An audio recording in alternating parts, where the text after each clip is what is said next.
What's up, Dragon Riders? Woo! February's here right now, and the Hidden World is just upon us. Woo! Oh man, I can't wait. All right, John. Welcome. Calm down. We still gotta get through the second movie yet. All right. Welcome to Nerdvana podcast. I am John Murphy, film enthusiast and producer. I'm Ian Benoit, a paleo enthusiast and scientist studying Maniraptor and theropods. And Tyler is currently tied up at the moment, being and no, that I don't mean he actually is tied up. That's just a turn of phrase. Ha ha ha ha! Gotcha. And anyway, we will be continuing on without him for a little bit. To bring you our review of How to Train Your Dragon 2. Yeah, the sequel to, of course, the hit film How to Train Your Dragon, which let's see, I think there was a joke made about that. It's like, even that with the sequel, DreamWorks still couldn't teach us how to train a dragon. I don't know. Based on the first movie, I learned quite a bit. All right. Well, have you found a dragon? I have a bearded dragon. Does that count? Does it fly? No. Then, does it breathe fire? He's venomous. Does that count? Maybe. Anyway. Yeah. Okay. Alright, so in the last review I said that I kind of liked the first movie a little bit more than the second one. And I still stand by that, but in rewatching this movie for the review, I actually kind of like it a little bit more than I used to. How long has it been since you last watched it? Probably a year. Well, let me see. I think it's probably been a year since I've seen it, because I think I might have watched it just before the 6th and final season of Race to the Edge came out. Okay. But yeah, it was the second movie. This one aired in 2014. And we have a lot of returning characters. So the basic premise is that 5 years after the events of the first movie, Burke has pretty much ingrained dragons into every bit of their culture, giving us some nice designs. Hiccup is not, who was once the outcast of the first movie, is now, as his father calls him, the pride of Burke, because of all these changes. Burke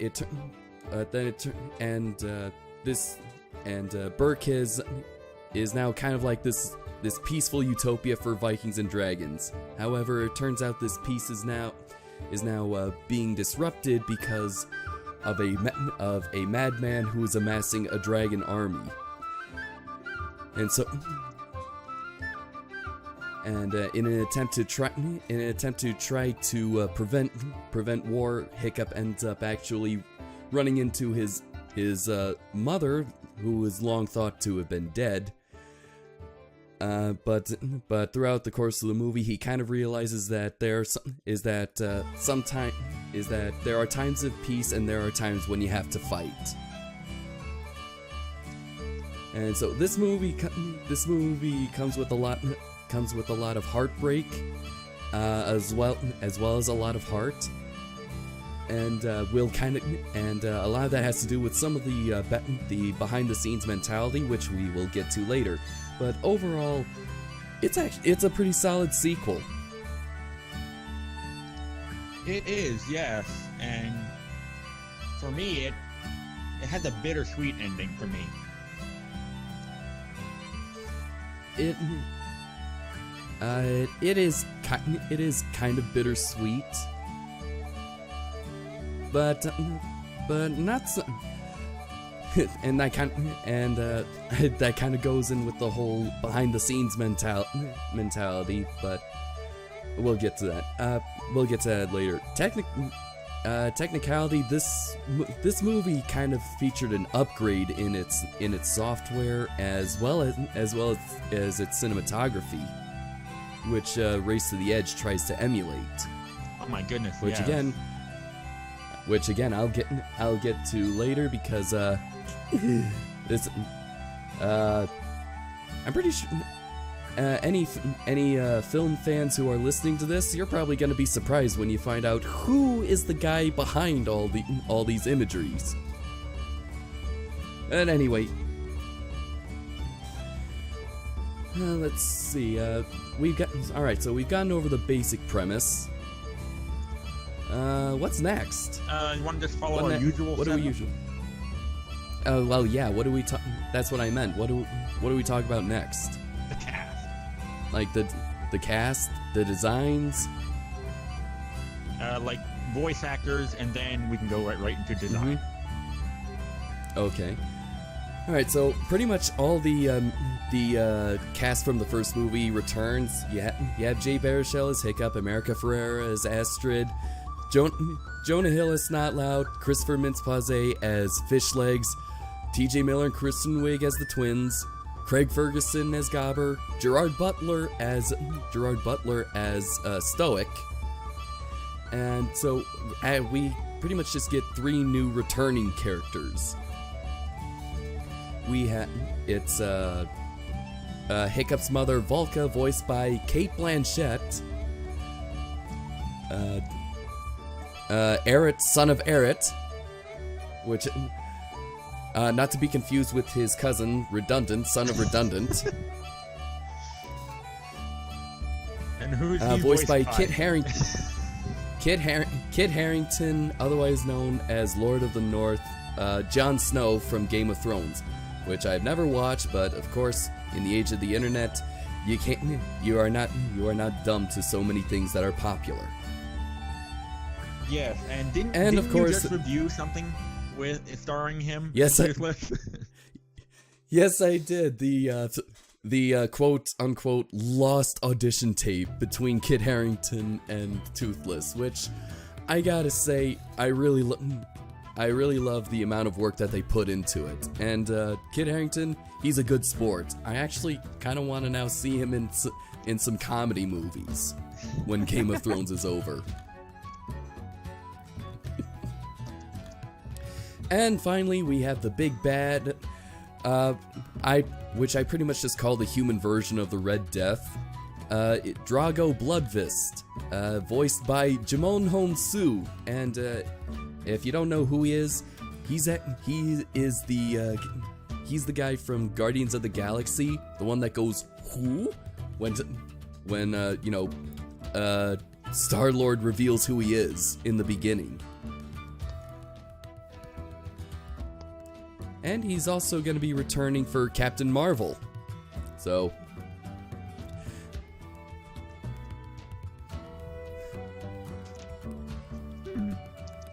but this, going back to one of your reviews, Drago, I have to agree. I have to quote you on this.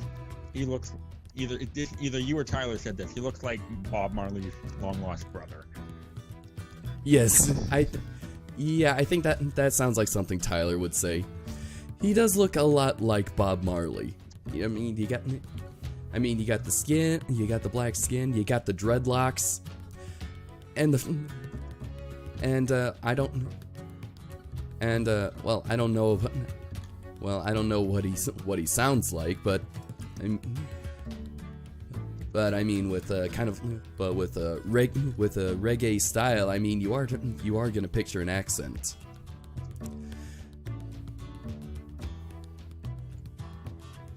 Now I said he's kind of more like the human version of the Red Death, and the reason why I say that is because the Red Death in the first movie was just a bad dragon who did these bad things because it could.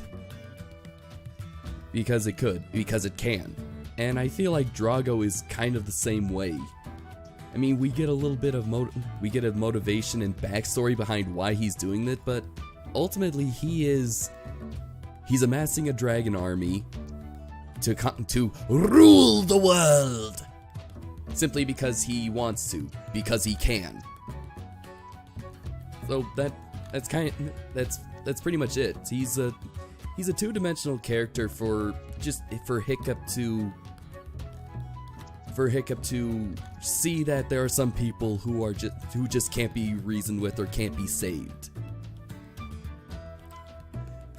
And honestly, once I finally came around to that, I was like, okay, now I can enjoy this movie even more now. Yeah, I mean, let's just get this out of the way right now. No villain will ever top Drago. I mean, not Drago. Vigo. Vigo. I know. Yes, it's confusing. I did the same. Yeah, I did the. Oh, it's the beginning of the month. The sirens have to be tested. And okay. Anyway, yeah, I did the same thing in our final thoughts for Race to the Edge. I confused Vigo with Drago as well. Too many O's. Too many goes. Okay, where were we? All right, we're talking about Drago. Yes, Drago. All right. Now, even though he's kind of a two-dimensional villain, I kind of like what he represents. He's actually kind of the more he's like the abusive version of Hiccup, or at least when it comes to taming dragons.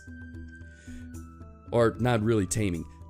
Hiccup tames dragons by gaining trust and then calmly just grazing on their snout.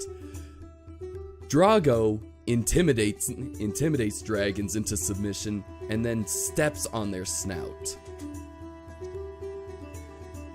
Which I kind of like. It's the opposite version of Hiccup.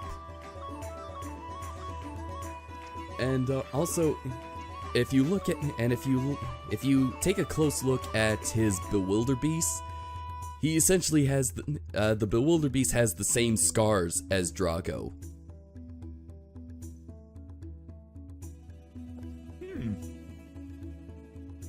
I did not know. He's got a scar going across the face and lip. Drago has a missing arm, and then in the end the Bewilderbeast loses a tusk. I mean, I'll never forget when that happened. My mom when she saw that went, "Oh, now they match."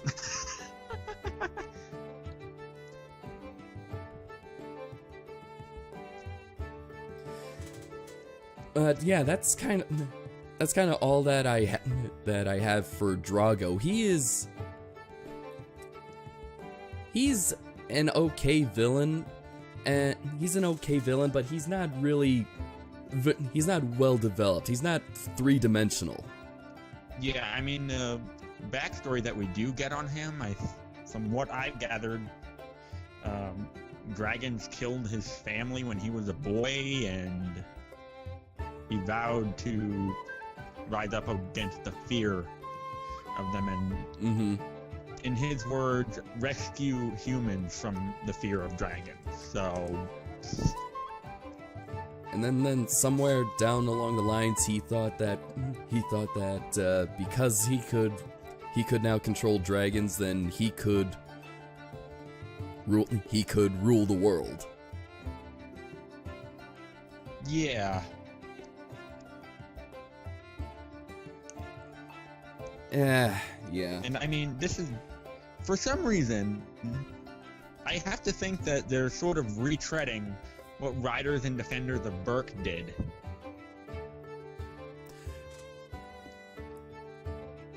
How so? First we had Alvin.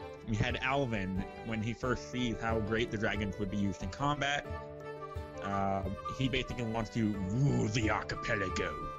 And then sort of a similar thing with Dagger-ish. Kind of. I don't know. Yeah, sort of. Dagger is much more narrow focused. I think he wasn't really interested in ruling the archipelagos. I think he was just interested in destroying Berk.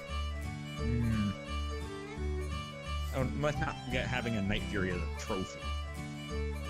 Yes. But at least as far as Alvin goes, I feel like they're sort of retreading that. Yeah.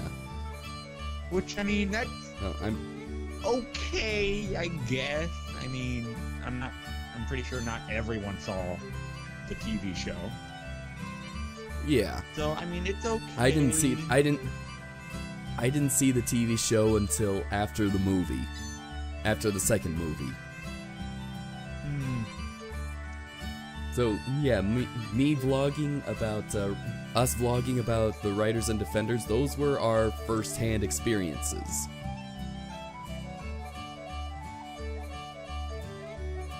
But, I mean, okay, do you mind if we go on to the design of the rest of the cast? I mean, we talked about Bob Marley Drago. Yes. And I'm going to look at the poster in my room for reference. Okay. What about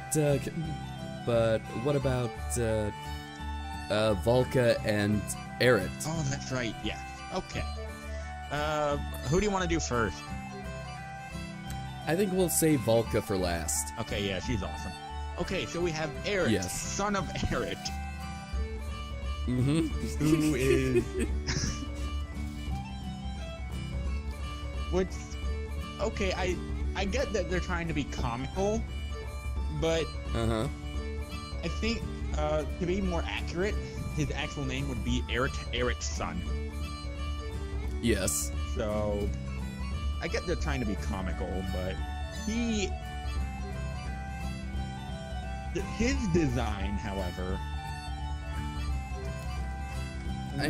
it looks a little different, and I couldn't put my finger on it until I looked at one of the posters from past DreamWorks movies. He looks like a Crude, but with lighter skin. He does. You're right. I'm thinking about that now. Yes, he does. So there's the question. Is this the same universe?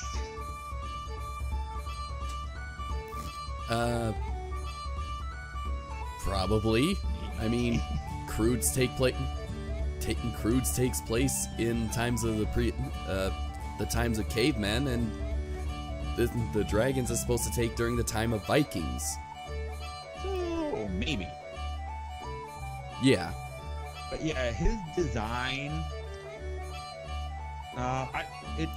it's a good design, although there's one thing that I really did like. The scar he had. Oh, yeah. And if you remember back when we re-meet up with Dagger, when he's, quote-unquote, going rogue, do you notice the similarity with the a branding iron that the hunter was going to use on Hiccup's face, and that Eric scar. From season 3. Yes. I don't know if it looked similar, but I think seeing that, it reminded me of that. I actually checked. If it's not the exact same design, it is very, very close. Mm-hmm.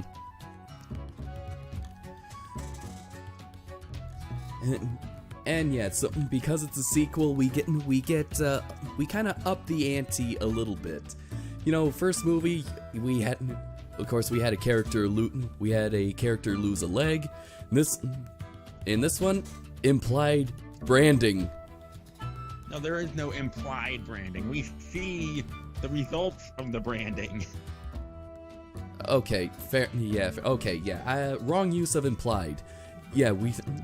We see off screen. We see the result of someone being branded before the movie even started. Yeah. So. Now, oh yeah, what does Eric relay that Drago says? He said he'd be far less understanding in the future. Branding someone is understanding? What the fuck? So, I like that short piece of dialogue because it shows how A, unstable, and B, just plain ruthless that Drago is. Mm-hmm. But yeah. And yeah, it's a little, and gets a little dark, which I like having little bits of dark moments in kids' movies. There needs to be some of that. Even Disney knew that. Yeah. Anything else about Eric, son of Eric? Let's see. To continue on with the brand, is that when we finally meet Drago, and Eric is like offering the writers their dragons to him, and Hook Fang tries to blast him with his kerosene fire, and Drago just deflects it all with his dragon-skinned cape. I have a theory about that later. I was about to bring that up, but if you said later, and Eric's reaction is that his left hand kind of hovers over his chest wound, and he just chuckles nervously. I kind of like that scene. Yeah, like because it's pretty subtle, but says so much. Oh my, it's like mild PTSD. Mm-hmm.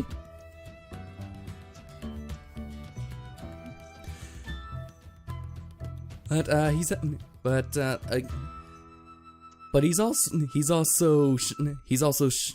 also shown that after being rescued by Stormfly,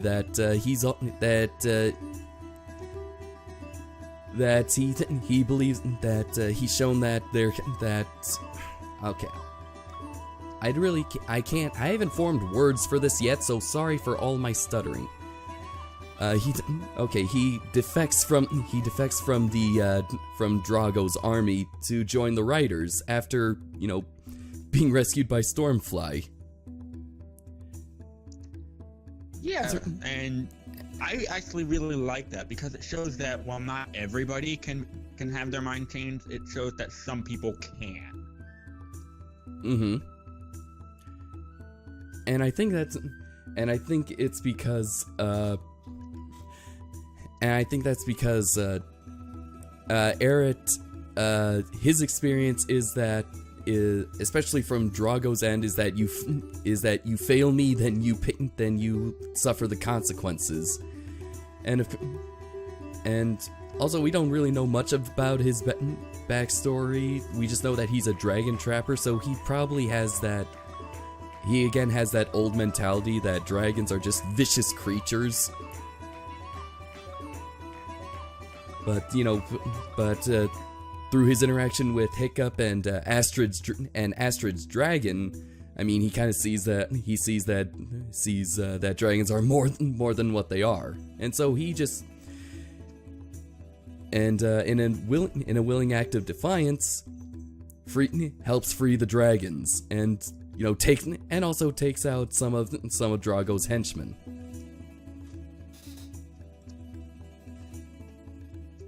Yeah. And okay, I'm gonna save that for later. You want to go on to my favorite new character? Sure. Okay, so in the first movie, we had every indication besides blatantly saying it that Hiccup's mother is dead. However, apparently, she is not only alive, but, and quoting Hiccup, a crazy feral vigilante dragon lady. And Valka's response to this is, well, at least I'm not boring, right? Yeah. So, yes, we have Valka, Stoic's wife. And to be honest, Valka's entrance is awesome. It is. That's so good. That's how you make an entrance.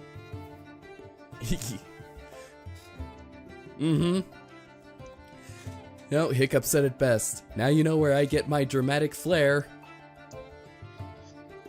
And as based on the trailers we've seen for the third movie, yeah, he still has it. Oh yeah.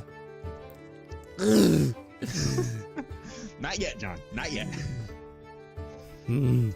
But yeah, what do we know about Valka, John? Okay, well, I would kind of like to point out just a couple issues that I have. Okay. Okay, so she was taken away by a dragon and thought for dead for 20 years.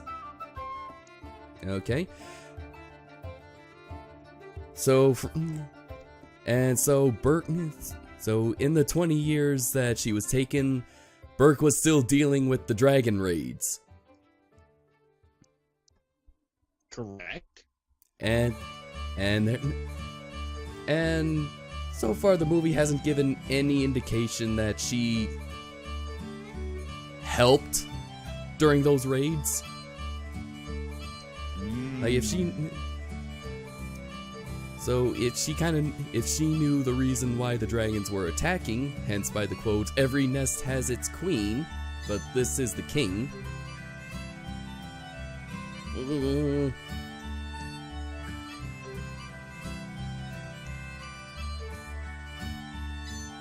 But alright, but that's kind of, I guess that's kind of the only issue. That's kind of the only issue I have.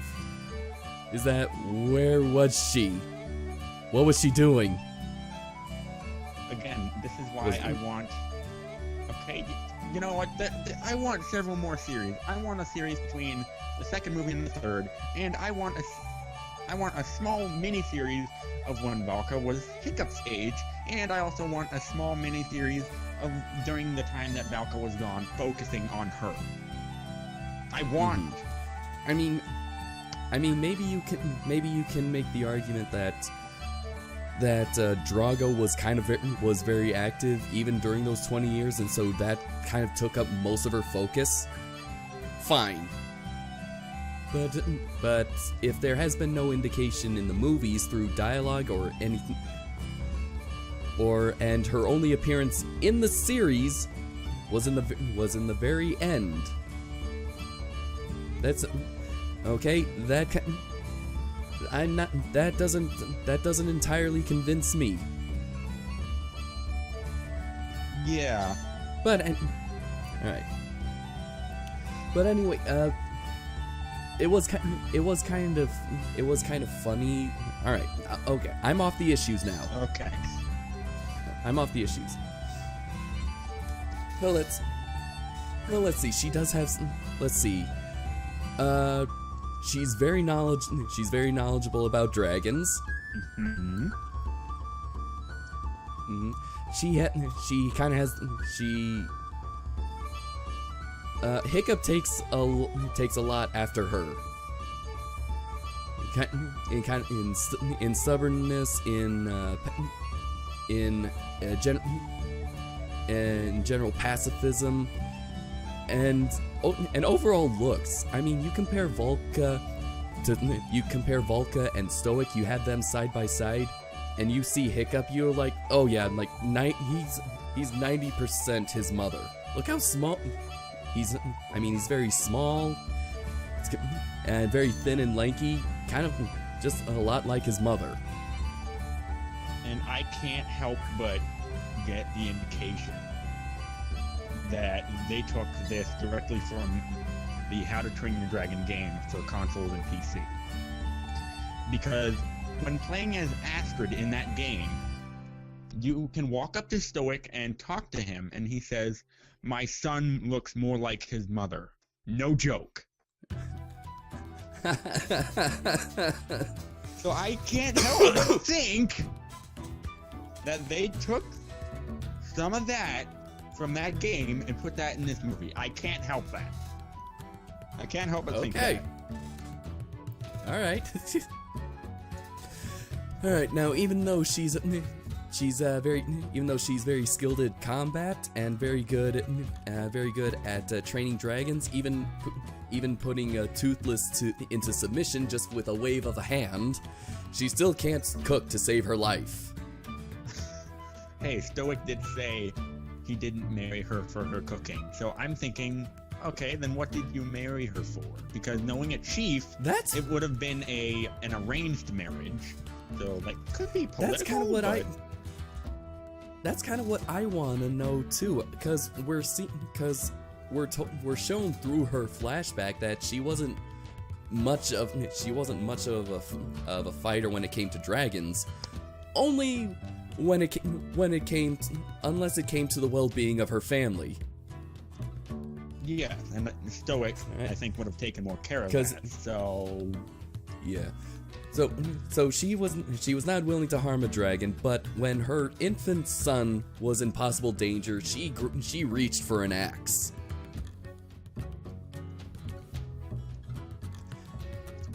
So maybe she was a warrior, or at least training to be a warrior at some point.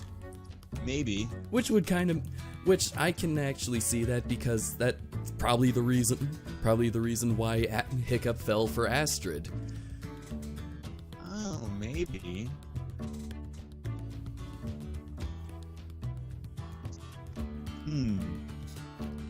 So many questions. Uh-huh. Jesus. Well, let's see. And that's all I got for Volca. Yeah, I mean, she raises a lot of questions. Yeah. But maybe those questions might be answered in movie 3? Movie 3, maybe in some of the comics. Yeah. Future specials they might put out, I don't know. Maybe. But who knows? Now that we've gone over the new characters, let's just start with the primary cast. Like, what are we going to talk about? Like the design changes. I thought we were still on design changes. Oh, okay. All right. Okay, so characters in a kind of rare attempt in animation, DreamWorks actually had their characters for movie 2 age up. And applause for me for that. Yeah, so not just in passing dialogue, but actually physically aged them.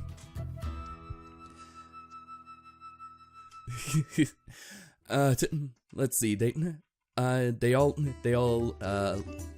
appear more mature, much more taller, and in the case of Snotlout and Fishlegs, they're actually starting to get facial hair. Yeah. I think Hiccup too a little bit.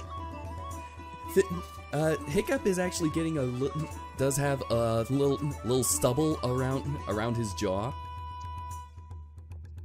Yeah. It's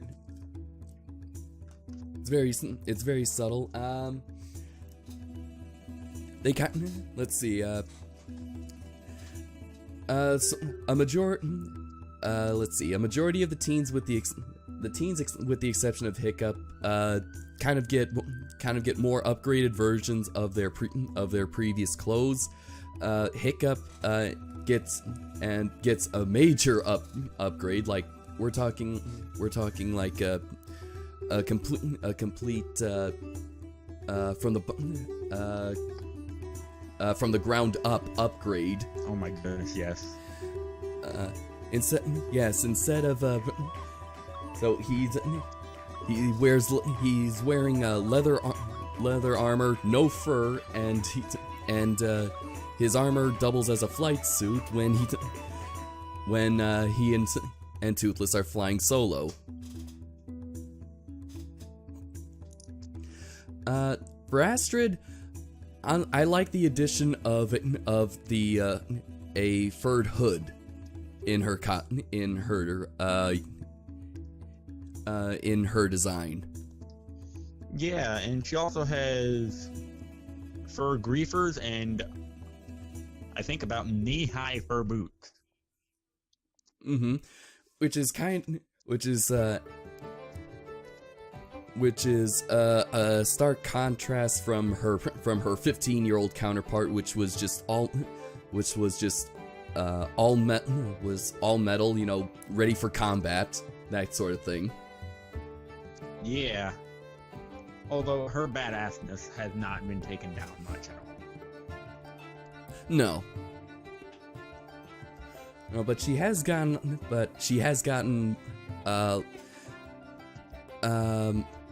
more supportive, a lot softer in the 5 years, especially when it comes to her interaction with Hiccup, especially with the scene at Itchy Armpit. Which Toothless named. Mm-hmm. Itchy Armpit it is.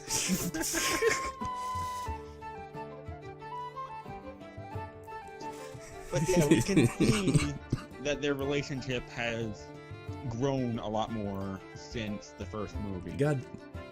Oh yeah, they're so much more comfortable around each other.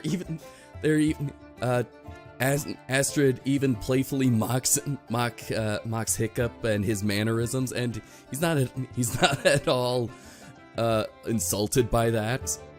Yeah. They joke around with each other.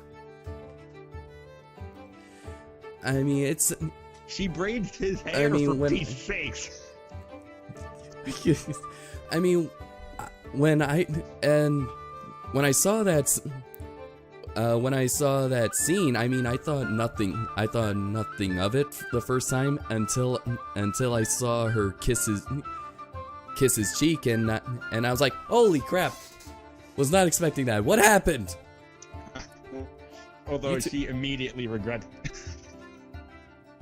Well, yeah, she didn't know he was covered in Night Fury saliva. Yeah. But yeah, Astrid got a decent overhaul on her design. For me, I think the most drastic is Fishlegs. How so? Well, he does look a bit taller, although older than him. Say what? Check. Hiccup is definitely the tallest. I remember this. Hiccup is actually 6'1". Yeah. which again, and keep in mind, in movie 1, he was the smallest of the group. Yeah. Heck, even Snotlout was taller than Hiccup, and now Snotlout's the shortest.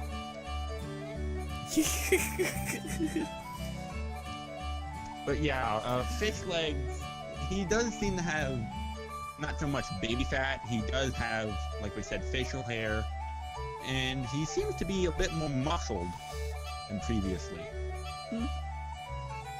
A little bit? Yeah. I don't know, I think I don't know, going off my memory from movie 1, and it's recent, is that I think he's actually he might have put on a little more fat from movie 1. Maybe.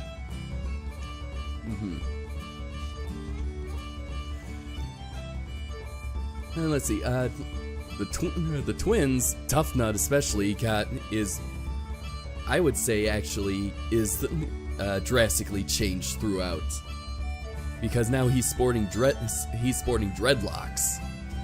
Yeah. And they carried that back into Race to the Edge. Yeah.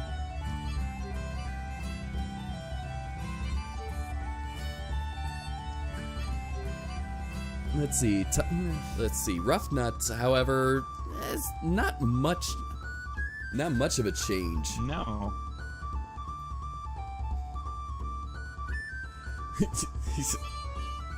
Although, now that we're on the topic of Rough Nut, oh my goodness. Oh God, I know.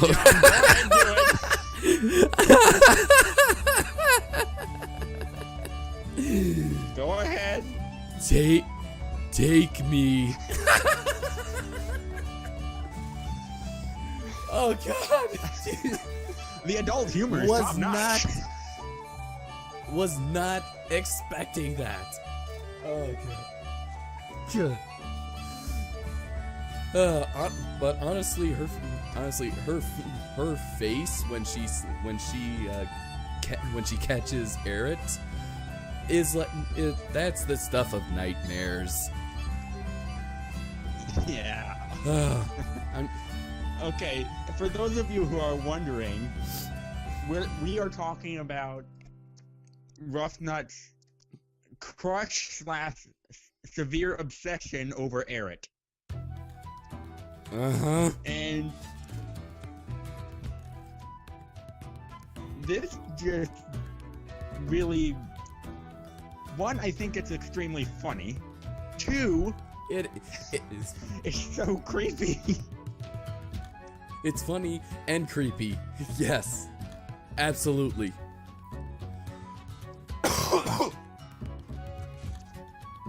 I agree, 100%. But at least the writers had some sense to at least not have him, fall in love with her at the end of the movie. Oh yeah, that's because a good idea. Thank God. But yes, have a guy who's shown to be disgusted by the very forward advances of a lust-crazed Viking girl whose actions in modern times would be considered creepy, even stalkerish. Yeah. However, Rough Nut and Eret is not the only sort of romance we got going on in this movie, and it's not Hiccup and Astrid either. Oh, well, are you talking about the love triangle? Yes, the one that we think should be retconned. Yes, massively. Okay, so Snotlout and Fish Legs are competing for the affections of the fair Rough Nut. Explain this to me, John. Explain this.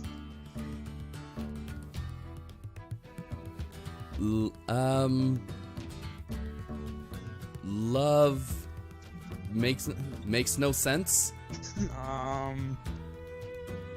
Occasionally, humans are weird. But I mean, let's look at this. In going back to Race to the Edge, we had that one episode where Fishleg and Roughnut were married, correct? Yes. And a kind of good use of indicating maybe the budding romance, because you could definitely see a little bit of a spark there. yeah. And However, then Heather was thrown into the mix. Yeah, then you introduce Heather and her relationship with Fishlegs, and in our last recording, I don't know if this is in it or not yet, but I want that to be retconned. I want Fishlegs and Heather to be a couple in the third movie. Yes. Yeah, yeah, with the later seasons of seeing the interaction between Fishlegs and Heather, DreamWorks, or at least the writers of Race to the Edge kind of dug themselves into a hole. Yeah. Okay, let's look at this. Let's look at this for a moment. Okay, we have Fishlegs and Roughnut. They had an episode where they were married, though yes. not officially, due to Tough Nut and the interactions yes. there. But, okay, looking down the line, that could potentially work. As far as, the future of Bert goes, maybe Fishlegs' intelligence will override Roughnut's less of intelligent. I really don't know, but I'll let you continue on, because I remembered something that might be related to this discussion. Okay, and then we have Snotlout and Roughnut, and I remember Tyler saying that would be the death of Burke. Yes. Oh, Jorgensen ego meeting mixed with Thorsten destructiveness. And stupidity on both ends. Oh, yeah. So, really, technically,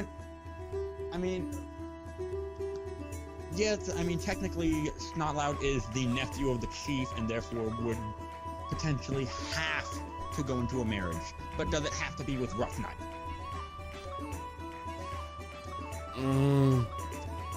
It's either that or Heather. No Heather. No Heather. That's for Fishlegs. Well, let's see. Heather is the sister of the chief of Berserkers. Oh crap.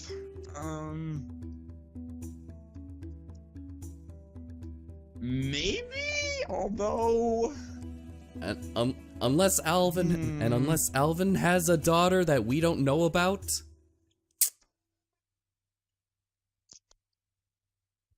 This is why we need more tribes. Oh, I got it. Snotlout can become king of the... He can become king of the Wing Maidens. Do they even... I don't even think they allow marriage. Oh, no, that's right. Defender of the Wing. That's it. Didn't he already try that and he failed? Actually, now Mala and Dagger are married. That's right. Crap. What's going on? I know. Or there's also the other option. Snotlout will just be alone. Yeah, maybe. Okay. We all know that Toughnut's gonna be alone with chicken. Yes. But anyway. All right. Anyway. Now let me throw in my 2 cents. I think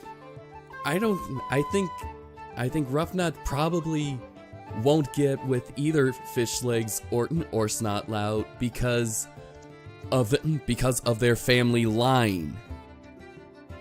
And I'm talking about Gruffnut and their aunt Inga, Etna, from the Thorsten trials. You've seen Race to the Edge, and you know That gene pool is shallow. Yeah. The family members all look identical because they're inbred. Oh, gosh. Okay, so Which explains a few things. yes. So yeah, if Ruffnut does marry anyone, it's gonna be from the Thorsten family. Gruffnut? I don't know. I think even they have standards. I don't know. I don't want to think about the other option.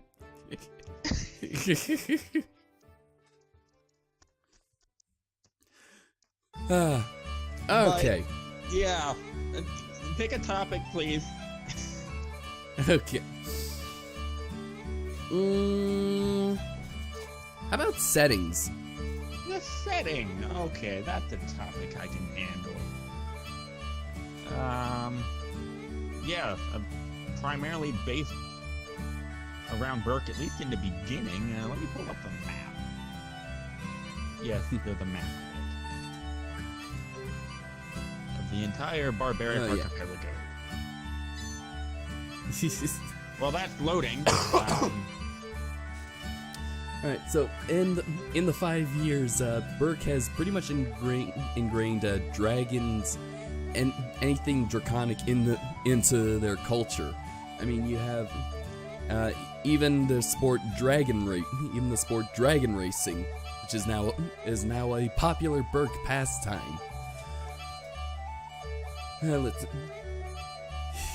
And of course, we saw the beginnings of that. And we saw the beginnings of the sport in Dawn of the Dragon Racers. Now let's see. So Burke has stables in the mountains and cliffs. They have a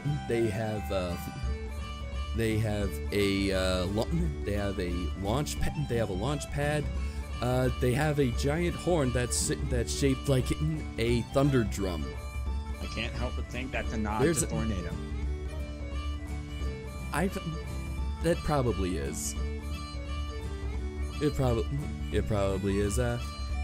So everywhere you look on Burke, there is some kind of dragon image that is now part of the setting, which is in stark contrast to Burke from the very first movie, where it was all kill or be killed, as Volka put it. Yeah.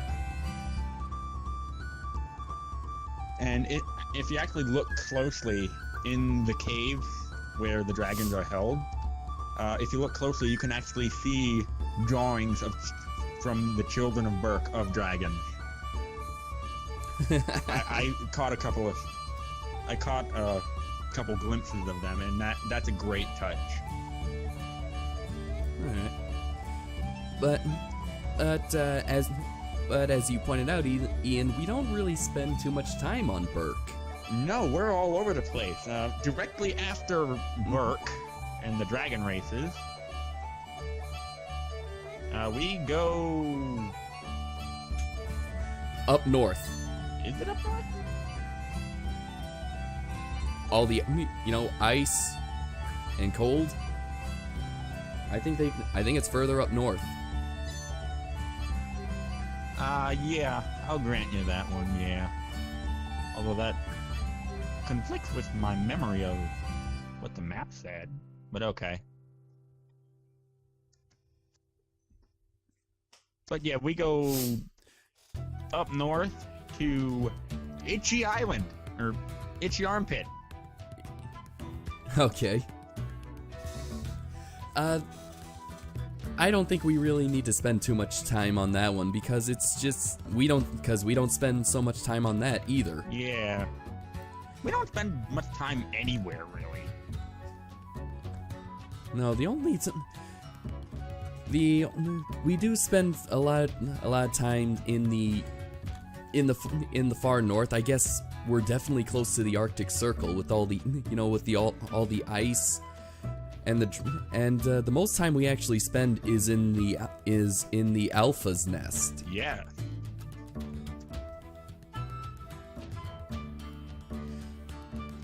Which we did point out in the last review how it is so much different than the Red Death's Nest. Oh my goodness, yeah. I mean, it's a lot more lively, it's a lot more colorful. A lot more open spaces too. Yeah, and so many dragons. Mm-hmm. I mean, so many dragons, I don't even think I could find a snap trapper in there. No, and they could have put one in and we couldn't see it. Mm-hmm.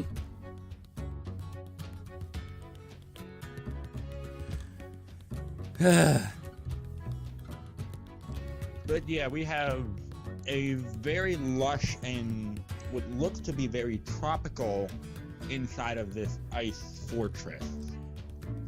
And I think the reason, for all the lush vegetation is because the Bewilderbeast actually chose an island where there was actually some thermal venting around that island, and then used its ice breath to pretty much cover the top of it to keep the heat in.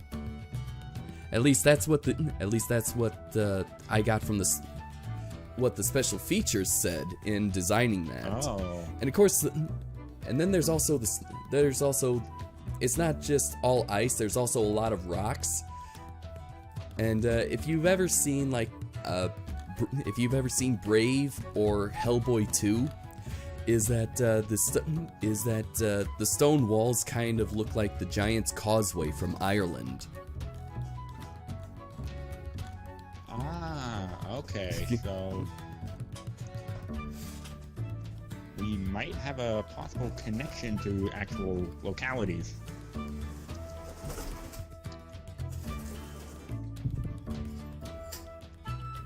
But yeah, I can't find this map, so I'm just gonna forget that. What's next? All right. Well, then we kind of go back to Burke after, covered in ice. But so just picture Burke, but in ice. Yeah. Honestly, I just like the design of the Alpha's nest, because due to its use of color, and how different it is from the Red Death's Nest. And I guess having the story, a majority of the story being set outside of Burke was a good idea. It was a smart decision, actually. Granted, I would have kind of liked to see more of Burke, seeing all the dragon images. But if the whole point of finally being able to ride dragons means that now you're not limited to just where ships can take you. I mean, of course we'd have to go further out in the archipelago. Yeah.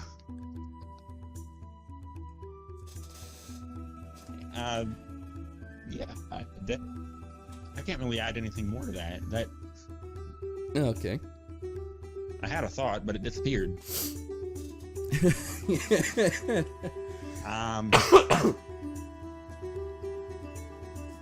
But yeah, part of me actually wonders, and this ties into the third movie, how much time are we going to spend on Burke?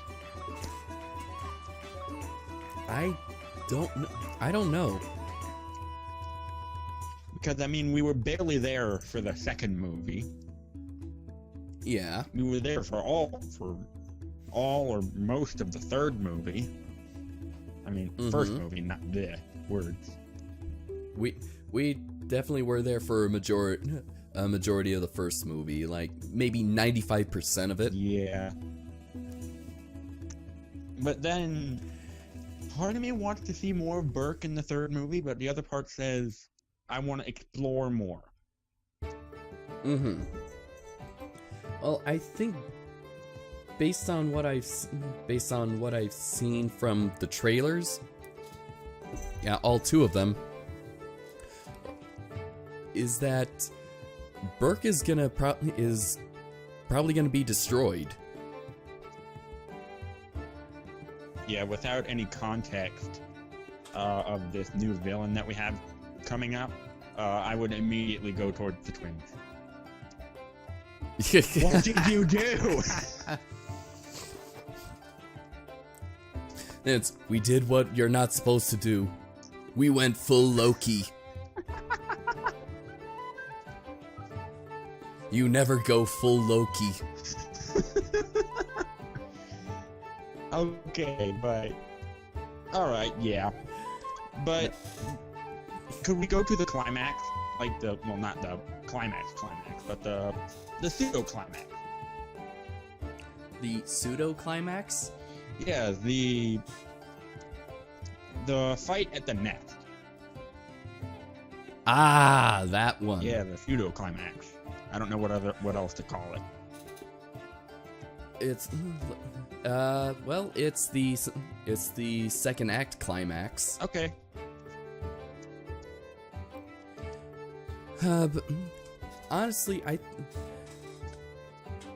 I guess I'll say I'm kind of glad for all the episodes that I've seen with the series, because granted, when I first saw that, and when I first saw this movie and the scene when Drago's Alpha takes control of Toothless, I mean it's scary at first, but then, you know, when you have the context of all the adventures that they've had together, you know, fighting the outcasts, fighting berserkers, the dragon hunters, the Grimborns, Krogan, making friends with the Wing Maiden Island and the defenders of the Wing, and then seeing this very powerful friendship and a madman just getting in the way of it. I mean, it's not only scary, it's just sad. Oh my goodness, yeah. It's like he's almost like he's erasing some of it.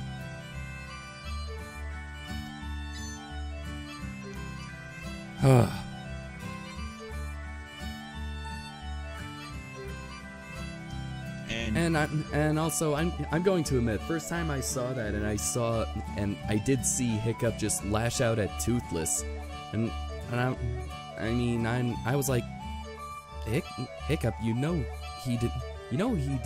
didn't do it by choice. But I immediately squashed that thought, going like, he's emotional. His dad just died. Yeah. And that brings us to one of the saddest scenes we've ever had in all of this franchise.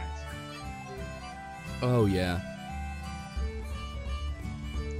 We have Stoic's body and helmet on a decrepit wooden boat being lit on fire with flaming arrows. Mm-hmm. A funeral pyre. Yeah. And that... Now, I am not afraid or ashamed to admit this. I cried in that scene in the middle of the theater. I didn't bawl, but I did end up getting teary-eyed. Yeah, I had tears going down. I wasn't, bawling. I had tears going down my face because this was a character and a man that I grew up with.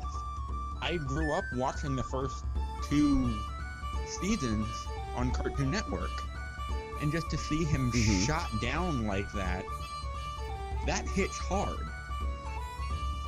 Oh yeah. But what really is really just a what's really just a punch in the gut, or a punch to the heart, is when the camera slowly tracks on, after all the arrows have been fired, the camera slowly tracks on onto Stoic's helmet, and that's what really hit me the most, is because if you remember from movie 1, then Stoic's helmet is actually made from his wife's breastplate, which the other half he gave to Hiccup in the form of his helmet as a way of keeping her close. Yeah.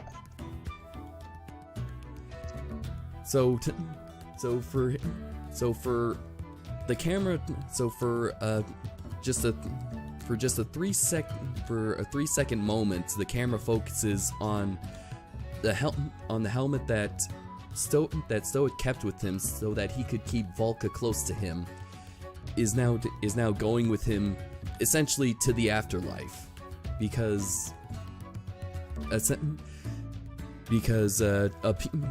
piece of her, he always wants to have a piece of her with him. Yeah. That's what really got to me. And it's especially sad because after just being reunited with her too. Yeah, I mean, I don't know how old Hiccup was when Valka was taken, but after 20 years, we had a beautiful family moment. We had Hiccup and Stoic reuniting with Valka. We had a lovely scene, and now we just have once again a child. Well, not really a child, but we have Hiccup orphaned once again with a single parent. Mm-hmm. And he would have only had a few hours of what his family could have been to remember them both and their interactions by. That is sad. Oh yeah. Mm-hmm. And I put this scene on my top 10 best moments from the How to Train Your Dragon films. It's up there on the card. You should check that out. All of you should check that out if you haven't seen it. And I put this on there for 2 reasons. One, not only is it very sad, and it's sad, and for the reasons that I mentioned, as well as what you stated before, Ian, but also it was kind of very important to Hiccup's development. The whole point of movie 2 is that Hiccup is still unsure of who he is. He doesn't see himself as a Viking, at least the way he thinks his father is. And after the battle at the Alpha's Nest, he sees that he's not much of a peacekeeper. And so he's in a crisis. It's only a pep talk from his mom is that he realizes that who he is that he's the best of both worlds. He's his father's son, and he's his mother's son. His mother who's a dragon loving warrior, and his father who's a Viking chief. This was something I've been wanting to talk about for a few years, but I didn't really have much material to go on until I realized that it's just short and sweet. It's in this moment that it's in this moment that Hiccup realizes that he finally understands what his father, and by extension his mother, has been telling him, that he must protect his own. And his own are the dragons. And if there's someone who threatens the safety of not only his people but the dragons, then he will fight to protect them. And we see that in movie 3 from the trailers that we've seen. Yeah.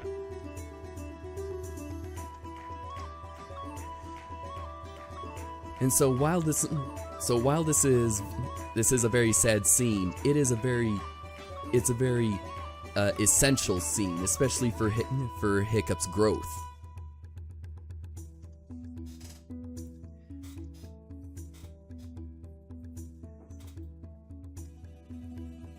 Yeah, and All right. now I'm sad.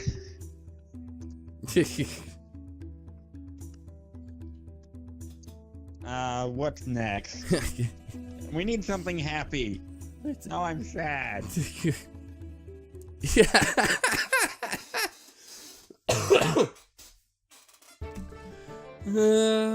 Jeez, I don't know.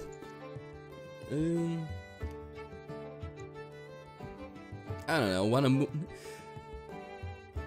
to move on to the climax this time? Sure. Sure. Yeah, sure. Let's do that. Okay. Okay, so the climax, like the actual climax, is quite possibly one of the best scenes in Dragons ever. And watching through the first 2 seasons, Riders and Defenders of Berk, I see a lot of build-up to this climax. I see quite a bit of material that they took from it. Okay. We have one instance that I'm saving, but at the end we see Hiccup and Toothless reunite while Toothless is still under the control of Drago's Bewilderbeast. Mm-hmm. So we have Drago is just in awe and rather confused at how Hiccup is still managing to pull Toothless away from the Bewilderbeast's control. Mm-hmm. And a great scene is when, or at least a great shot is when Drago smacks Toothless with, what is that? A bull hook. I think it's called bull hook. Toothless grabs it and just throws them off. And which was a nice little bit of comedy. Little action comedy. Act of defiance. Yeah. And then Hiccup leaps off and as he and Toothless are plummeting down, we have Hiccup just climb into the saddle and pull up, and then the kick-ass starts. Yeah. And this leads to a beautiful aerial battle all around the peak of Berk on the part of Toothless and Hiccup. And that is awesome. Crap, now I really want to go back and watch that scene again and see if I see Mildew's cabbage field.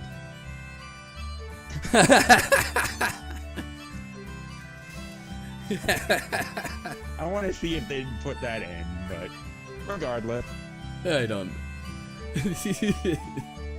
And then we have Hiccup separate from Toothless, and Toothless is solo gliding around, and Drago is rather confused because he never saw Toothless fly on his own, and suddenly this crippled Night Fury is flying around again.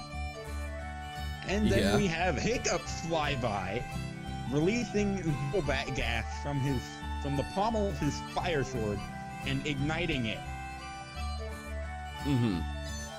which sends Drago flying off of his baby wildebeest and landing on the ground.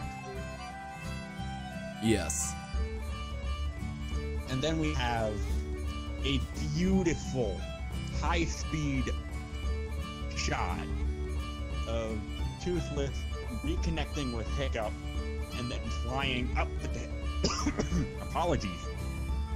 Flying up the tail of the bewilderbeast. Which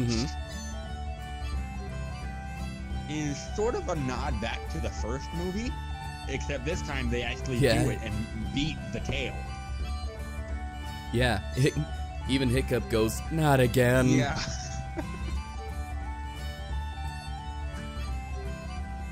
And then when it seems like everything's over, Hiccup gets encased in the bewilderbeast ice. Uh-huh. Both and Toothless as well. Yeah, but that's really a blink and you miss it sort of thing. Mm-hmm. So we have Valka running up to the massive ice now and pounding on it in desperation because her son is now presumed dead. Yes, and that let's keep in mind that 6 hours before she just lost her husband. Yeah, so even more desperation now, because that's the last bit of her family. And then we get what I think was pulled directly, if not indirectly, from Rite of Passage, Season 2, Episode 6 of... We have Toothless glowing from within this ice, and shit hits the fan for Drago. John, take over. Oh, please. yes. Take over. Aren't you too happy? Take over. Alright, Toothless.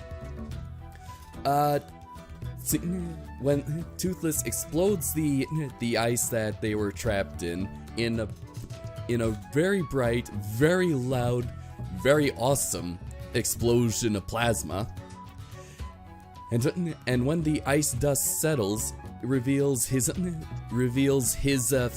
spines glowing blue, and the music just swells up. It gets even more epic.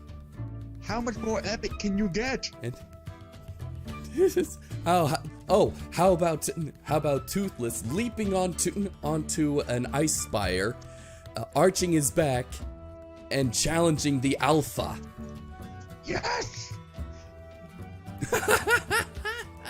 And it gets even more epic because Toothless breaks the Alpha's control over all of the other dragons, who then fly over to Toothless's side and basically stand with him, metaphorically. Mm-hmm. Yes. And it gets even more epic because Toothless leads the charge and yes, he all does. the dragons to fire at the Bewilderbeast and Drago. and it seems to work, but how do they top this? Oh, how about Toothless fires one last shot right at the Bewilderbeast, and you can just feel that it is more powerful than all the other blasts. So powerful enough, it breaks a tusk. Yeah. I mean, even when I saw that, even before the tusk falls off, I was like, holy shit, that thing that thing must have broken. So yeah. This and when the Bewilderbeast just sees the damage that has been done to him, just in a very brilliant shot, which we'll get to, the Bewilderbeast submits to Toothless. yes, and then runs away. Toothless is now the Alpha, in the same way that Hiccup is now Chief.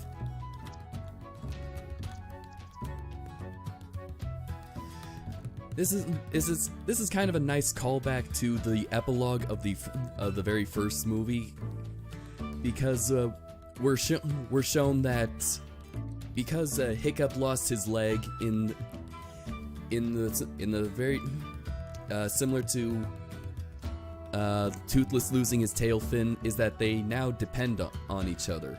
Where one goes, the other follows. Tough Nut actually said it best in The Night and the Fury, is that Toothless is Hiccup's other half, or Hiccup is Toothless's other half. And so because Hiccup became the alpha in his respective group, Toothless had to become alpha of his. Yes. It's just so amazing. Oh my goodness, yes. And this entire sequence is called Two New Alphas, referring to both Hiccup and Toothless, how they're the alphas of their respective groups.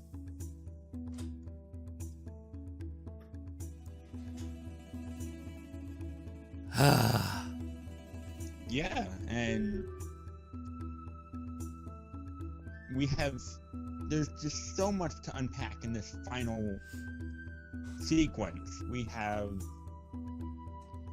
Hiccup and Astrid kissing in front of everybody, and which gains a lovely response from Gower, and proceeds to cover the eyes of a small Viking child who seems way too into it. What? Why cover his eyes? It's not like they're fornicating in public. I don't know. I don't know. We have Hiccup becoming chief, which I can't. When we watched this as a family, my parents couldn't stop making references to the Lion King.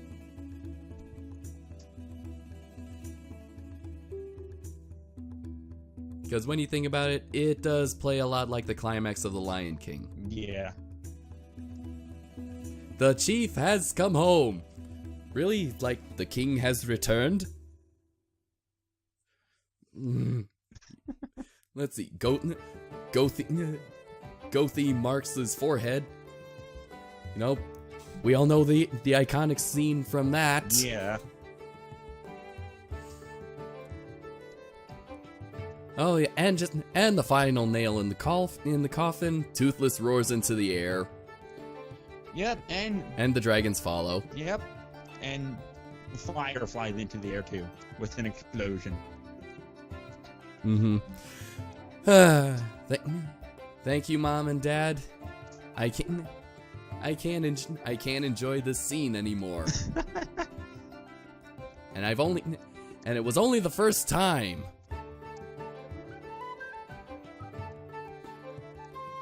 And then the final, as the scene continues and the film comes to a close, we have apparently another dragon race going on. Well, yeah. I mean, they just. Burke has been saved by a madman, and yeah, it's covered in ice. We need something to boost morale. Let's have a dragon race. Okay. Dragon race. Dragon race. Dragon race. Dragon race. In race. And of course it closes with Hiccup's monologue. Yeah. Which I'm kind of glad Tyler pointed out how the monologues had changed from the first movie. Because that seems to be a recurring theme in this series. Yeah. Is that the monologues are often different. See, in the first movie, the beginning monologue, it was just depressing. It was sarcastic. It was what am I even doing here? Then it's more optimistic. it's more, this ain't so bad. Beginning of the second movie, it's more proud. Yeah. And the final monologue and the second monologue, or the ending monologue of the second movie, it's more determined, it's defiant. It's more more assured. So it kind of makes me think, what are the moods of the monologues in the third movie going to be? I think that the first one is going to be, we're either going to start off with a flashback, like the flashback that we've seen in the Comic-Con trailers. I think we might start out with that. And part of what I think would be great is if we didn't get Stoics. I mean, if we didn't get Hiccup's monologue, but Stoics. And then, of course, at the end, we're going to either get There Were Dragons When I Was a Boy, or we're going to get something along those lines. And I seriously think that it will end with, however, the thing we will miss most of all is our dragons. Yeah. I am still pretty optimistic about the ending of this movie, because I can't get the image of a bearded Hiccup out of my mind. I honestly think that this is more of a bittersweet ending. Yes, the dragons are gonna be going away, but they won't be completely cut off. Especially when it comes to Hiccup and Toothless. Oh my goodness, no. I'm still going to stand by what I said. I want to see Hiccup's child meeting Toothless's child. I want that! That has to be what it is. Why else would we see a bearded Hiccup and Toothless looking in the same direction? What would be happening that would have both of their attention? Until proven otherwise, when I see the film, I'm going to say that it's their children meeting. Yeah, and also, think about the monologue from trailer 3. Is that after he says that there were dragons when I was a boy. Where they went, only a few know. A few of a very well where the dragons are would be a very well kept and very well guarded secret that only a few select people would know. I think we all know who would know the secret location of where the dragons are. Yeah. Hiccup, Astrid, and Volca. I wouldn't trust Snotlout, and I wouldn't trust the twins. What about Fishlegs? Fishlegs, maybe, but he is a bit of a coward. He would probably spill the beans at the first sign of a sharp blade. Yeah. So we have a lot to anticipate here. Oh yes, and I guess I should put down, listeners, if any of you are overseas and have seen the movie, we know that it's released out in the world before the US. Please, for the love of Odin, no spoilers. Please. I mean, I've seen a few very good reviews that have revealed nearly nothing. Good. And that's how your review should be. It should be the quality of the film, how it made you feel. It shouldn't be a description of events. That's for us to get into when we see it. Yeah, next month. Yep. All right. Anyway, should we move on to the next topic? Sure. Okay. I kind of want to go into cinematography, and I have been wanting to talk about this for days. Go ahead. Woo! Okay. The cinematography definitely got an upgrade. It's definitely not as basic as the first movie. But there's a lot of good compositioning, a lot of good angles, and a lot of good uses of the rule of thirds, which I will get into. The man behind these images is a man named Roger Deakins, and if you don't know who Roger Deakins is, I'll just give you a brief summary of his film work. He mostly does work with the Coen brothers, so he's done Oh Brother, Where Art Thou, Fargo, The Big Lebowski, and the Academy Award-winning No Country for Old Men. He's also been the cinematographer in James Bond's Skyfall and the recent Blade Runner 2049. And that's just a brief summary. He's also been a visual consultant on a number of animated films, most of them from DreamWorks.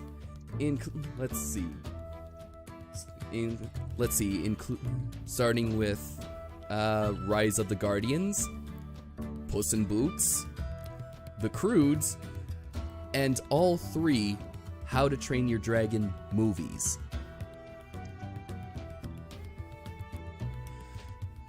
Now, what a visual consultant is, and I had to look this up, is that because this is an animated movie that's recorded in 3D space, and you have to actually digitally move a virtual camera, is that what Roger Deakins' job was to simply provide input into the angles, into the lighting, and into the use of color. That was it. This is a professional cinematographer who is working on animated films. Think about that.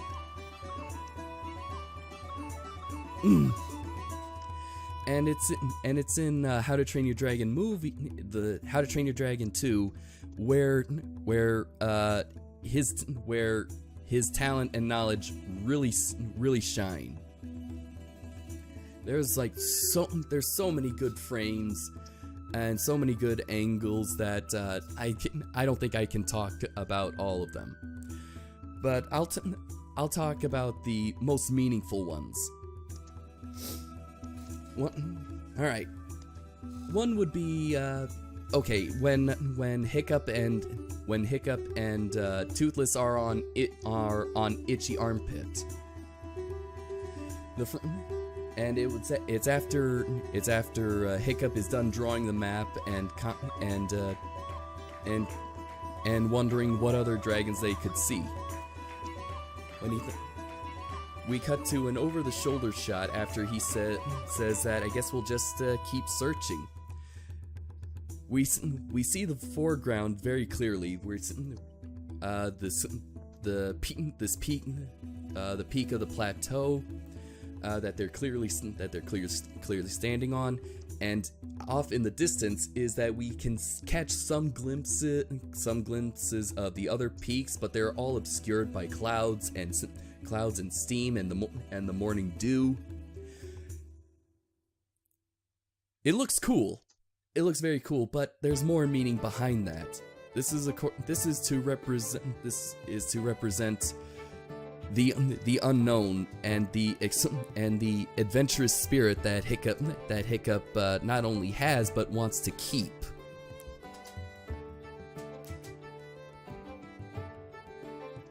And the other image is the one that I talked about 20 minutes ago.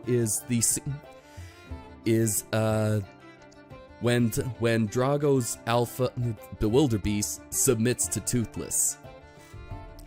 Oh, there are so many layers to this frame. I need a visual aid just to help me. Hold on a second. There's a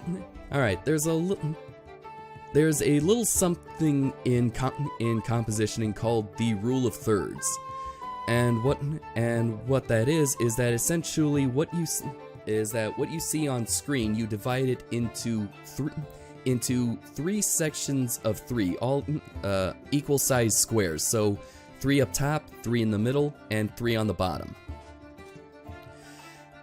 A good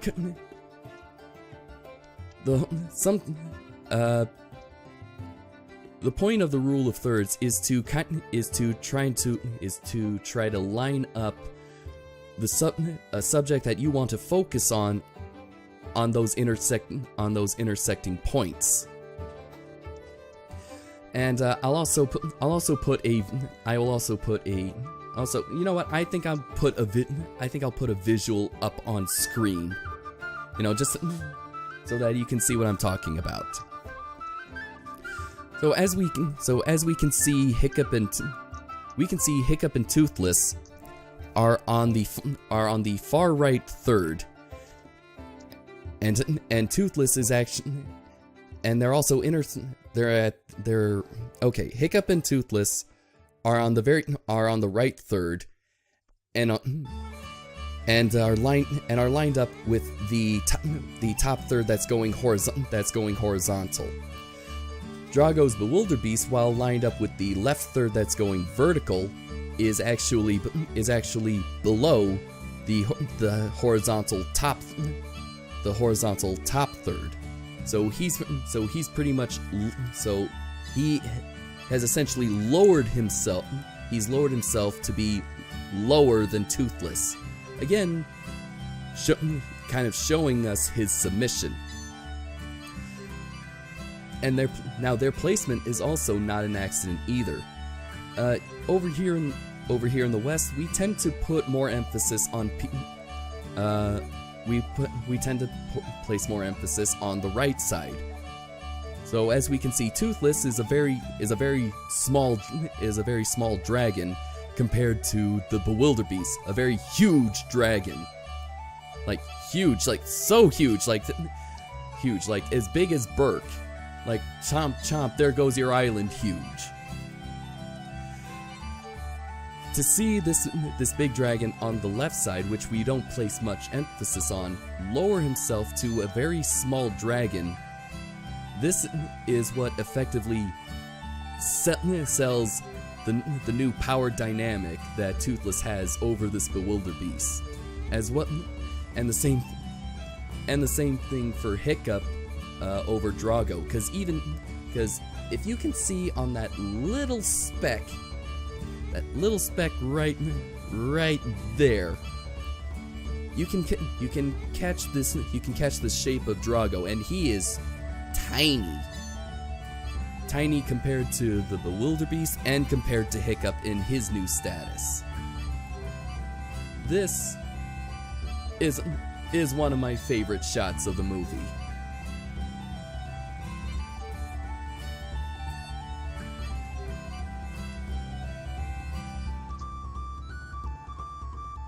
Ian? Still here. Okay. And I have been wanting to talk about that for years. It is so amazing. It's simple. It's simple when you look at it, but has so much meaning beneath it.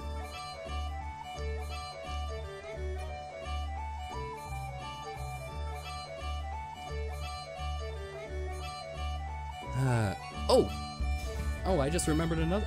I remembered another shot. Kind of go. Oh boy, I kind of wish I had put this before the Bewilderbeast bowing to Toothless. Ian, you said in the last movie that you really liked the wide shots. I love the wide shots. Yeah. You love the wide shot. Well, there's actually one wide shot in the in the Battle of the Nests in the second movie that I thought was really good. And that's it's only 3 seconds, but it's where when Stoic starts to fight against Drago, we get this wide shot of both of them fighting each other on the lower horizontal third, and in the background you see both Bewilder Beasts fighting, taking up a majority of the frame. And at one point, Drago lines up with his Bewilder Beast, and Stoic lines up with Volka's Bewilder Beast. It's a good use of repetition, and also kind of showing that these are two alphas, or at least these are two alphas and two challengers that are battling each other, which is kind of a good use of foreshadow. Yeah.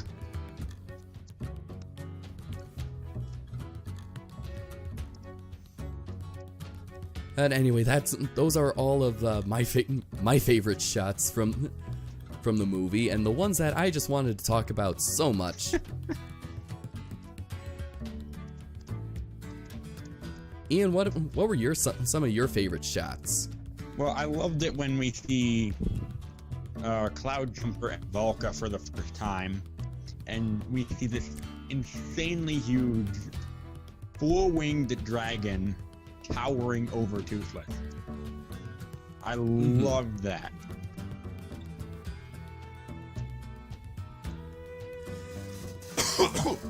Yeah, I was surprised to see 4 wings from that. I mean, I think at one point it actually looks like 2 wings, and then it separates. It does, yeah. Like, anything else? No, that's my prime favorite. Okay. Oh, another shot that I like is when Toothless and Hiccup are flying solo together, and we get this low angle shot. The low angle shot of Hiccup flying, has his wings spread out, and he and Toothless they're flying together, and they're just silhouetted by the sun. Yes. I actually found the artwork for that on the internet and immediely saved it. I think it was actually in the credits too. It was in the credits, yeah. Yeah, a lot of the I guess art concepts that were in the credits is what made it into the movie, and I absolutely love them. Yeah, whereas in the first film we just got like little concept art of Dragon. Now we get full-blown concept artwork, like paintings of specific scenes and shots in the movie. And honestly, it makes me want to get the art oh my book. goodness, yes.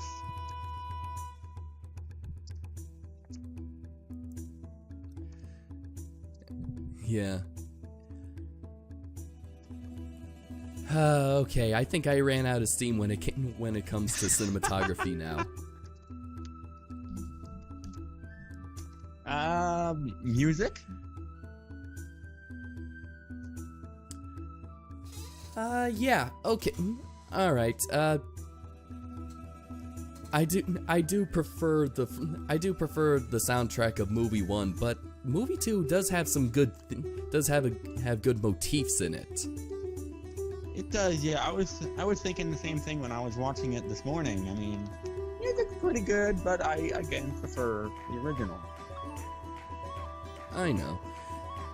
I mean, there's a nice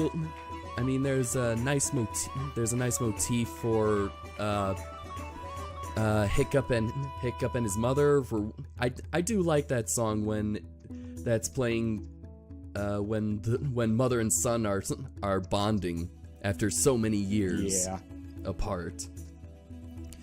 The opening song is essentially This Is Burke with with a different section and some subtle differences too.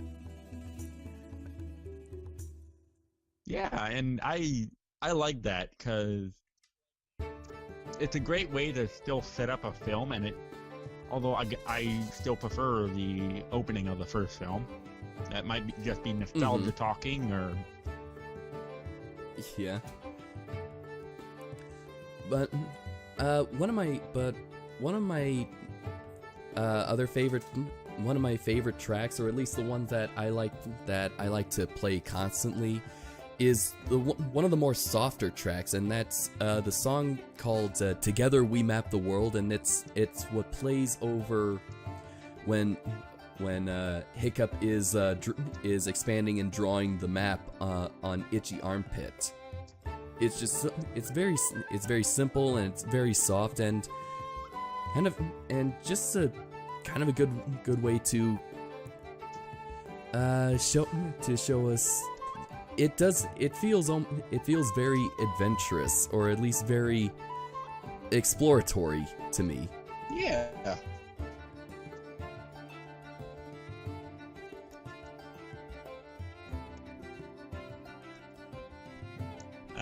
Unlike the first film, I can't name all of the soundtracks from memory. I mean, the first one has more memorable music. Although, part of me wishes that we did get one last of the flying theme. Although, did you enjoy the actual vocal song that combined with the flying theme? Oh, you mean Where No One Yes. Goes? Absolutely. Oh god, the moment I heard that song and I heard the drums playing, and my foot was immediately tapping.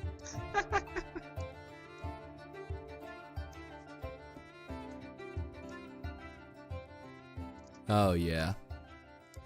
Yeah, it's amazing. And it's actually sung from the same artist who made the ending song from the first movie. Yeah. I wonder if... Do you know if they got him to come back for the third one? Yes, they did. Oh, good. Yeah, the soundtrack list has been released. Okay. Has been released already. And yeah, they got Yonzi to do the third and final song for How to Train Your Dragon.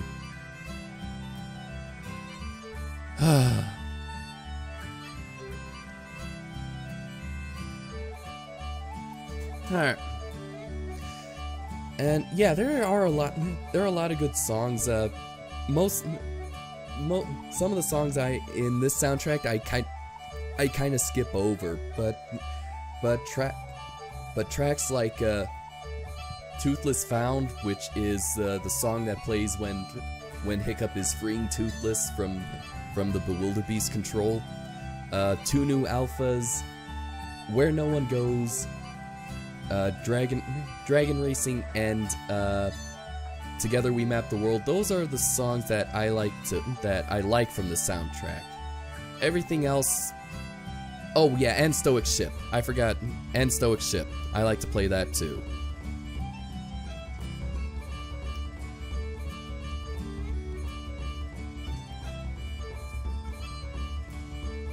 Is there anything that we want to see in movie 3? I mean, it's coming up in the next couple days. Is there anything that we want to see? Let's see. I want to see. Not only do I want to see Hiccup and Astrid's child, I want to see Baby Night Furies. Flashback all the way to our Race to the Edge final thoughts. Yes. Something I want to see: A Snap Trapper. B. Okay. I want to see Snotlout do his battle cry.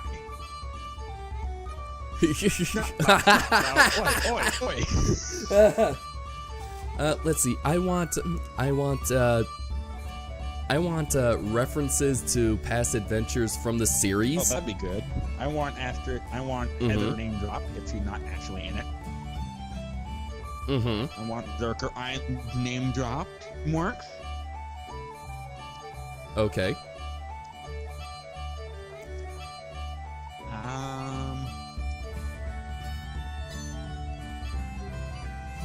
Yeah, I want other adventures. I actually want to hear about some tribes that is from the books. Okay. And let's see. This is also probably a moot point, but I want to know what the Light Fury's name is gonna be. Oh my goodness, yeah. It's actually, the name hasn't been released yet, thank goodness. No one spoiled that, but...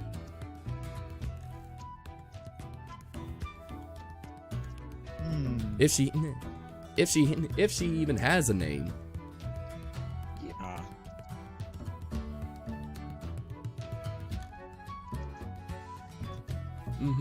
And you know what? If they don't mention like Heather, at least mention or show Razor Whips. Yes, please. I want to see a movie quality Razor Whip. We want continuity.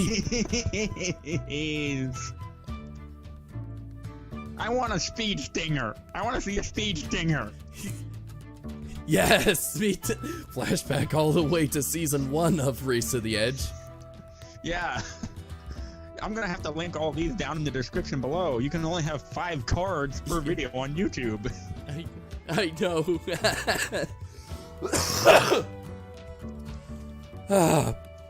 But I think overall is that we don't want to be overly sad. We want hope, and we want to be optimistic that the dragons and the Vikings of Berk are not completely cut off from each other. Yeah.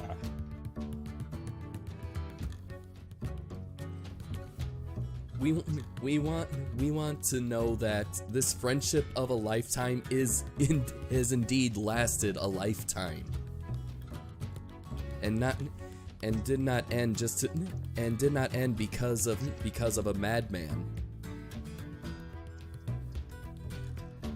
Yeah. Oh, and I guess I want Grimmel to be at least a fully dimensional villain. Yeah, I mean, all we know is that he's hunted Night Fury. Which, speaking of which, is that a Night Fury cloak that Drago has? I don't know. I mean, it might be. It's black. What other dragon do you know has black skin? Skrill, maybe? Skrills are kind of more purplish. Yeah, but common. That's the only one I know of, so that could be a remote possibility. So is it a Night Fury cape?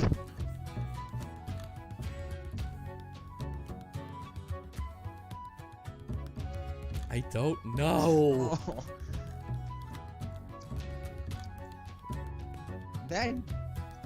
That's subtle, but once you realize it, it sticks with you forever. Yes. I mean, we only know of one dragon that is black. And we also only know, presently, of one dragon that is fireproof.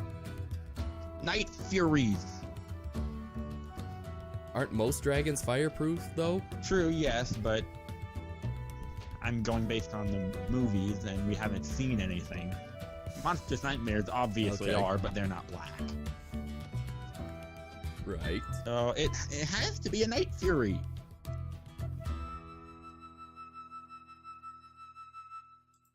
I mean, unless Drago somehow got hold of an Indoraptor.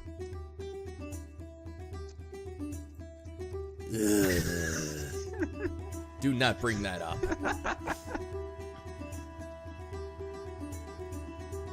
But okay, yeah, we want to see several things in the new movie. I would like some questions answered.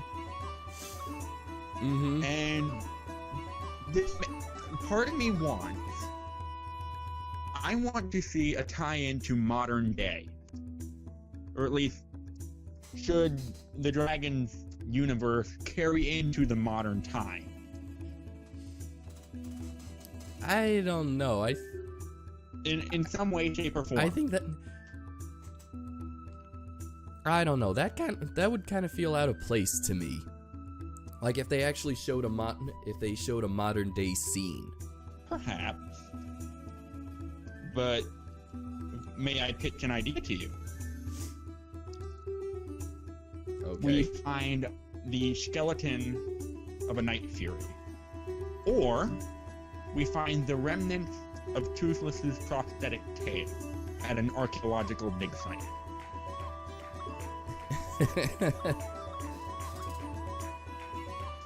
I mean, I'm just spitting out ideas here. But that's something that's been on my mind for quite some time, for years.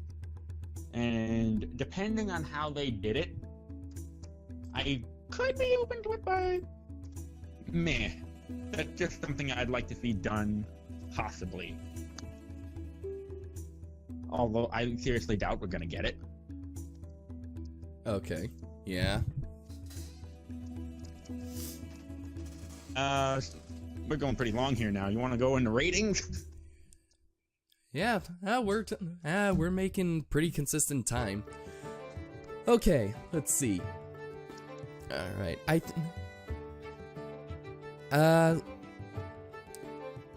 Because of now I have so much more context for this movie, and I think also due to my own experience with pets, I can How to Train Your Dragon 2 is a pretty good serviceable sequel, probably as good and in some respects better than the first one.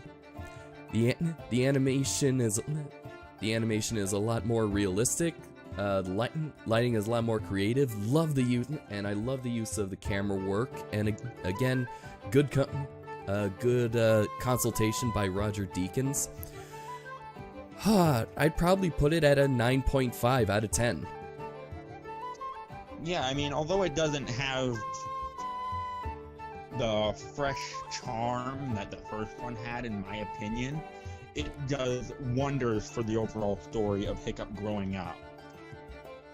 Yes. It had, and I agree, several new ideas that were carried back into the Netflix series, which is I approve of.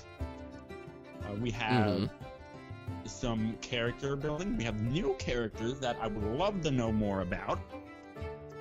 And we have some of the most heartfelt scenes I have ever seen.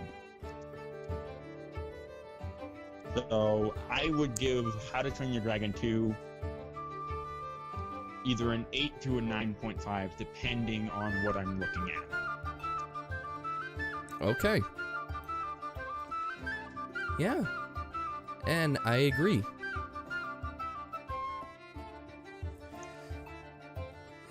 And I guess with that, we conclude this podcast review. Thank you, listeners, for joining in. Do keep your eyes open for next month when we will be reviewing the third and final movie. Oh God, it's now hitting me. Yeah, but I think the best send-off I could give for this, we got one last flight, John. One last flight, and I guess, and I can't thank the community enough for giving us support through our dragon reviews. This has been the best time of my life.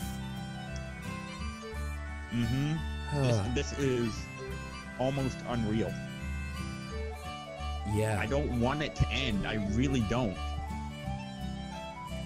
but Neither do we I. don't have a choice. We have to see how this story ends. I mean, this franchise has been going on for nearly a decade now, and It actually has been going on for a decade, from 2010 to 2019. we need it. All good things come to an end, and it's time for this one to come to an end. Mm-hmm. But we got one last flight, and John, I gotta say, long live the chief, and Odin save the Alpha. Long live the chief. Odin saved the Alpha. We'll see you next time, everyone. We'll see you next month.